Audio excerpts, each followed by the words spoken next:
வணக்கம், வாழ்க வளமுடன். நான் உங்கள் ஜோதிடர் மாணிக்கவாசன் பேசுகிறேன். ஓம் தத் புருஷாய் வக்கரதுண்டன் தன்னோ திந்தி பிசோய ஓம் ஸ்ரீம் கிரீம் க்ளீம் க்ளோம் கம் கணபதியே நமக. ஓம் கிரீம் ஆதித்யாய சோமாய மங்களாய புதேஷ குரு சுக்கர சனி பேச்ச ராகாவு கேதவ நமக. ஓம் ஸ்ரீம் க்ளீம் பஞ்சபூத வசிஷ்ய ஓம் அங்குரங்கு பஞ்சபூத வசிஷ்ய ஓம் லங்குவங்கு பஞ்சபூத வசிஷ்ய ஓம் நங்குமங்கு பஞ்சபூத வசிஷ்ய ஸ்வாகா. 9 நவகரங்கள் 5 பஞ்சபூதத்தோட அனுகிரகம் பரிபூர்ணமாக அனைத்து ஜோதிட அன்பர்களுக்கும் ஆன்மீக பெரியோர்களுக்கும் கிடைக்க எம்பெருமான் முருகப்பெருமான மனதார பிரார்த்தனை பண்றோம். ஓம் சரவண பவாய நமக. இன்னைக்கு நாம் பேசக்கூடிய தலைப்பு என்ன அப்படின்னு பார்த்தோம்னா, மகர லக்னத்திற்கு ராகு பகவான் நின்ற ஸ்தான பலன்கள் என்ன அப்படின்னு ஜென்ரல் நம்ம இப்போ பார்க்க போறோம். இப்போ பார்த்தோம்னா மகர லக்னத்துக்கு பார்த்தோம்னா ராகு பகவான் பார்த்தோம்னா ஜென்ம ராகுவாக வர்றார். ஏன்னா சனியோட வீடு நட்பு வீடு தான். ஆனால் இருந்தாலும் 7ஆம் இடத்துல கேது, லக்னத்தில் ராகுங்கிற அமைப்பு அவ்வளவு நல்லதல்ல. ஜென்ம ராகு அலக்களிப்பு தான் அதிகமாக செய்வார், பிரச்சனைகள் தான் அதிகமாக ஏற்படும். ஓகேங்களா? தேவையற்ற ஆசைகளை கொடுத்து ராகுவோட வேலையை தேவையற்ற ஆசைகளை கொடுத்து நம்மளுக்கு எடுக்கிறதா ராகுவோட வேலை. ஓகேங்களா? ராகுவோட அதிதேவதை யார் அப்படின்னு பார்த்தோம்னா துர்க்கை அம்மன், சர்பராஜன். ஓகேங்களா? இவங்க 2 பேர்த்தையும் வணங்கும் போது அது அற்புதமான நற்பலன்கள் மிகுதியாக நடக்கும்.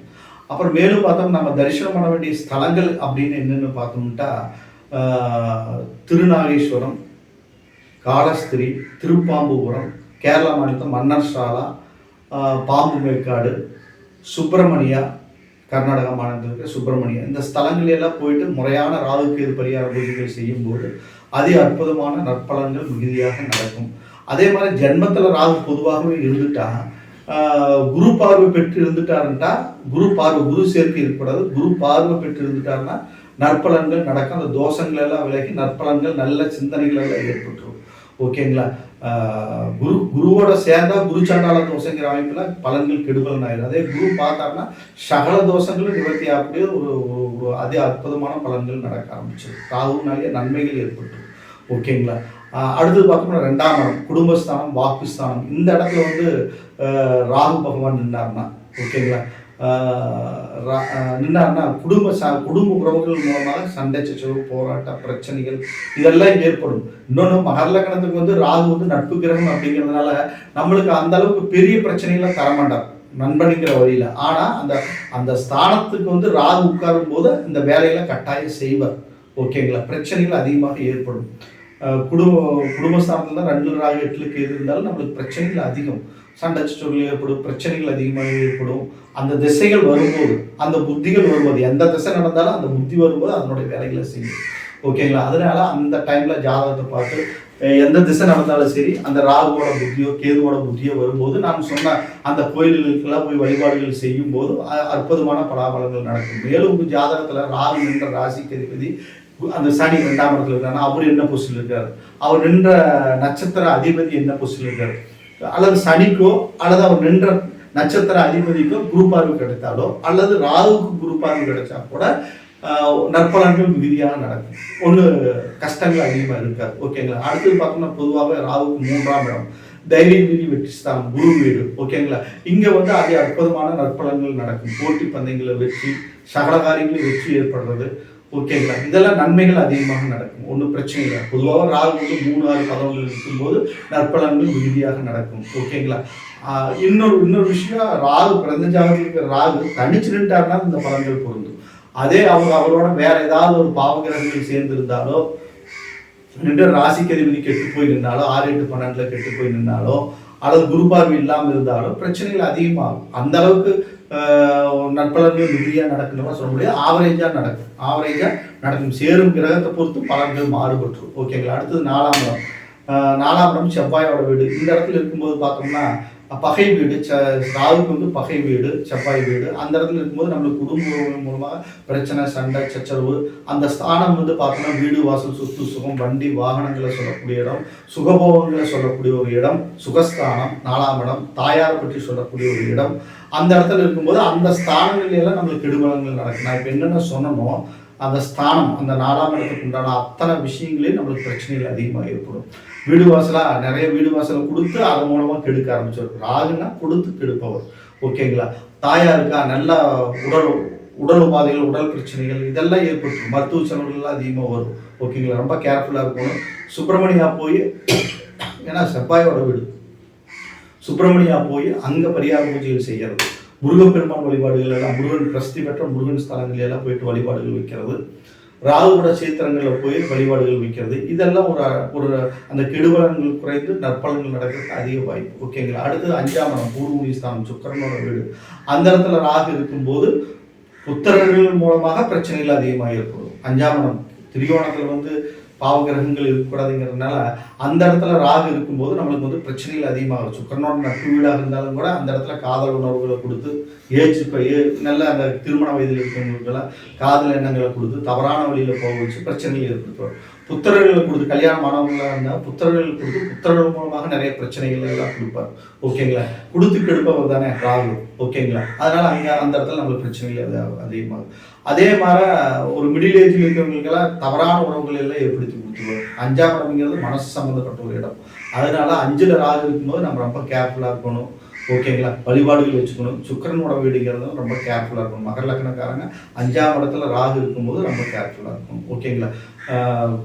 பணம் மற்றபடி தெய்வீக காரியங்களை போய் வழிபாடு வைக்கிறது இதெல்லாம் ஓரளவுக்கு நல்லா இருக்கும், எல்லா முன்னேற்றங்களும் ஏற்படும். ஆனால் நம்மளுடைய பேட் எண்ணங்களை கொடுத்து நம்மளை கஷ்டப்படுத்தி பார்ப்பார். ஓகேங்களா. அடுத்தது 6ஆம் இடம் ருணரோண சத்ருஸ்தானங்கிற இடத்துல ராகு இருக்கும்போது அதே அற்புதமான பலாபலங்கள் நடக்கும். சத்ரு ஜெயத்தை கொடுத்துருவார்.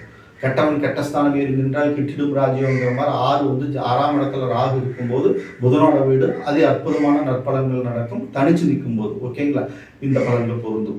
நன்மைகள் அதிகமாக நடக்கும். சத்ரு ஜெயம் ஏற்பட்டுரும், நன்மைகள் அதிகமாக ஏற்பட்டுரும். ஓகேங்களா. பலன்கள் மிகுதியாக நடக்கும். அடுத்தது 7ஆம் இடத்துல ராகு இருக்கும்போது பார்த்தோம்னா ரொம்ப கேர்ஃபுல்லாக இருக்கும். 1க்கு மேற்பட்ட திருமண வாய்ப்புகள் எல்லாம் ஏற்படுது. அது ஏன்னா 7ஆம் இடங்கிறது சந்திரனோட வீடு. சந்திரன் ராகுக்கு ஜென்ம பகை. ஓகேங்களா. அதனால நம்மளுக்கு அந்த இடத்துல எல்லாம் பிரச்சனைகள் அதிகமாக ஏற்படும். 1க்கு மேற்பட்ட உறவுகளை எல்லாம் ஏற்படுத்தி கொடுத்துருவார். கொடுத்து கெடுப்பவர். ஓகேங்களா. அது மூலமாக நிறைய பிரச்சனைகள் ஏற்பட்டு கோர்ட்டு கேஸுக்கு போகிறது, விவாதத்தாகுது, பிரச்சனைகள் அதிகமாக இருக்குது. அதனால வழிபாடுகள் வச்சுக்கணும். சந்திர பகவான் திங்களூர் வழிபாடு வச்சுக்கிறது, அப்புறம் சர்பராஜனோட வழிபாடு, துர்க்கை அம்மன் வழிபாடு, இவருடைய சர்ப கோயில்கள் எங்கெங்கே இருக்கோ அங்கெல்லாம் போய் வழிபாடுகள் வச்சுட்டோம்னா ஓரளவு கெடுபலன்கள் எல்லாம் குறைந்து நன்மைகள் அதிகமாக ஏற்படும். அடுத்தது பார்த்தோம்னா 8ஆம் இடம் அஷ்டமஸ்தானம். அந்த இடத்துல இருக்கும்போது ரொம்ப கஷ்டங்கள் தான். ஓகேங்களா. அங்கேயும் பிரச்சனைகள் அதிகமாக ஏற்படும், போராட்டங்கள் அதிகமாக ஏற்படும். போராட்டங்கள் இருந்து வாழ்க்கை ஏற்படும். கடன் ஏற்பட்டுரும், கடன் மூலமாக அவஸ்தி ஏற்பட்டுரும். சூரியனோட வீடு, சூரியநாராயண கோயில் போய் வழிபாடுகள் வச்சுக்கிறது ஒரு நற்பலன்களும் மிகுதியாக தரும். சூரியநாராயண கோயில் போய் வழிபாடு செய்கிறது, சர்பசாந்தி பரிகாரங்கள் எல்லாம் செய்கிறது, நன்மைகள் அதிகமாக ஏற்படும். ஓகேங்களா. அடுத்தது பார்த்தோம்னா 9ஆம் இடம் பாகிஸ்தான். இந்த இடத்துல இருக்கும்போது ஏன்னா திரிகோணங்கள் லக்னம் 5ஆம் இடம் 9ஆம் இடம் இந்த ஸ்தானங்களில் ராகு நிற்கும் போது நம்மளுக்கு பேடான எண்ணங்களை, தவறான சிந்தனைகளை ராகு கொடுத்து விடுவார். ஓகேங்களா. அதனால 9ஆம் இடத்துல திரிகோணத்தில் இருக்கும் போதும் நம்ம ரொம்ப கேர்ஃபுல்லாக இருக்கணும். வழிபாடுகள் மெயினாக வச்சுக்கணும். ஓகேங்களா. வச்சுட்டோம்னா நற்பலன்கள் மீதியாக நடக்கும். ஒன்றும் பிரச்சனை இல்லை. புதனோட வீடுங்கிறதுனால மகாவிஷ்ணு வழிபாடு வச்சுக்கிறது, குருவாயூரப்பன் ஸ்தலத்தில் போய் வழிபாடு வச்சுக்கிறது, ரங்கநாதர் ஸ்ரீரங்கம் போய் வழிபாடு வச்சுக்கிறதால நன்மைகள் ஏற்படும். ஏன் ஸ்ரீரங்கம் போய் சொல்கிறோம் அப்படின்னா அங்கே ரங்கநாதர்னாவே அவர் சர்பத்தின் மேலே தான் படுத்துட்டு இருப்பார். ஓகேங்களா. அதனால அந்த இடங்கள்ல எல்லாம் போய் ஆதிசேஷன் மேலே தான் படுத்துட்டு இருப்பார். அதனால அந்த இடங்கள்ல போயிட்டு வழிபாடுகள் வச்சுட்டோம்னா அற்புதமான பலாபலங்கள் நடக்கும். ராகுவோட கெடுபலன்கள் குறைந்து நன்மைகள் அதிகமாக ஏற்படும். ஓகேங்களா. அடுத்தது பார்த்தோம்னா 10ஆம் இடம் தொழில் ஸ்தானம். ஓகேங்களா. தொழில் ஸ்தானத்தில் சுக்கரனோட வீட்டில் இருக்கும்போது 1க்கு மேற்பட்ட தொழில் அமைப்புகளை கொடுத்துருவாரு. ஓகேங்களா. சுக்கரனோட வீடுங்கிற போது எல்லா விஷயத்திலும் நம்ம கேர்ஃபுல்லாக இருக்கணும். வேலை செய்கிற இடத்துல கூட தவறான வதந்திகள் வர்றதுக்கு வாய்ப்புகள் அதிகம். ராகு 10ஆம் இடத்துல இருந்தாங்கன்னா உத்தியோகம் சூப்பராக இருக்குது, எல்லாம் நல்லா இருக்கு. ஆனால் சுக்கரனோட வீடை வர்றதுனால நீங்கள் என்ன பண்ணணும், வேலை செய்கிற இடத்துல பெண்களாக இருந்தால் ஆண்களிடத்திலும், ஆண்களாக இருந்தால் பெண்களிடத்திலும் பார்த்து கேர்ஃபுல்லாக இருக்கணும். அது மூலமாக வதந்திகள் வர ஆரம்பிச்சிடும், பிரச்சனைகள் அதிகமாக ஏற்பட்டுரும். ரொம்ப கேர்ஃபுல்லாக இருக்கணும். வழிபாடுகள் வச்சுக்கிறது நல்லா இருக்கும். ஓகேங்களா. மகாலட்சுமி வழிபாட்டை வச்சுக்கிறது நன்மைகள் கிடைக்கும். ஓகேங்களா.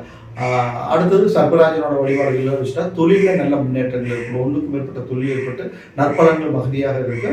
ஆனால் இதில் கெடுப்பார். ஓகேங்களா. ஏதாவது ஒரு பிரச்சனை கொடுத்து கெடுத்துக்குவார். பிரச்சனைகள் ஏற்பட்டு வதந்திகள் அதிகமாக ஏற்பட்டு ரொம்ப கேர்ஃபுல்லாக இருக்கணும். அடுத்தது பார்த்தா 11ஆம் இடம் விருச்சிகம், செவ்வாயோட வீடு. ஓகேங்களா, இந்த இடத்துல ராகுக்கு வந்து ஒரு ஸ்தான பலம் பெறுறாரு. எந்த கிரகங்கள் 11ஆம் இடத்துல இருந்தாலும் நன்மை தான், ஒன்றும் பிரச்சனை கிடையாது.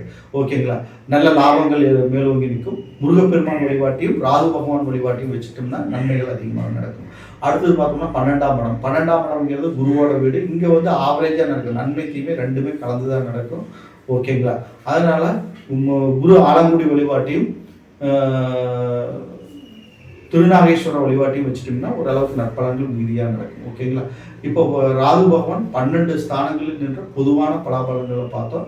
இந்த வீடியோவை பார்த்து முடிச்சுட்டு சப்ஸ்கிரைப் பண்ணுங்கள், பெல் சிம்பிள் அமைச்சிங்க, உங்கள் ஃப்ரெண்ட்ஸ்க்கெல்லாம் ஷேர் பண்ணுங்கள். என்னிடத்துல ஜாதகம் பார்க்கணும், பிரச்சனை பார்க்கணும், திருமண பொருத்தம் பார்க்கணும்னா என் நம்பருக்கு நீங்கள் கான்டாக்ட் பண்ணுங்கள். வணக்கம், வாழ்க வளமுடன்.